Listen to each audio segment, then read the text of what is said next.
Putri Marino sama sekali belum pernah menyentuh dunia akting sebelum bermain peran utama di film Posesif. Begitu mendapatkan kesempatan dalam film perdana, tantangannya berlipat ganda. Tak hanya belajar beradu akting dengan pemain lain yang sudah berpengalaman seperti Adipati Dolken, Cut Mini, dan Nyanyu Unru. Putri juga harus belajar loncat indah. Hal ini ia ungkapkan ketika ditemui di radio Track FM Palembang. Putri Marino mengatakan dirinya langsung mencari tahu soal loncat indah di berbagai media.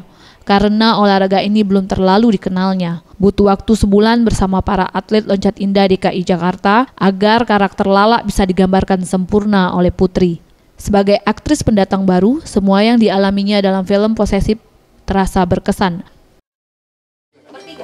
Senang nyoba hal baru. Awalnya nggak nyangka bakal keterima waktu ikutan casting pertama. Tapi puji Tuhan dapat perannya Lala. Awalnya deg-degan, nggak tahu harus ngapain, tapi proses. Terus ada yang maksudnya kayak Mas Edwin super sportif juga, Mbak Dede, Mas Edi, Adipati. Jadi dari proses reading sampai syuting sampai sekarang pun semuanya jadi happy. Persiapan menjadi atlet loncat indah itu gimana, Mbak?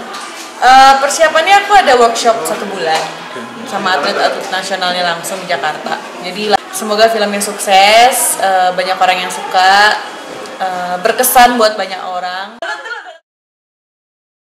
Dalam film ini, Putri berperan sebagai Lala, seorang murid SMA yang merupakan atlet loncat indah. Hidupnya jungkir balik setelah bertemu cinta pertamanya Yudis.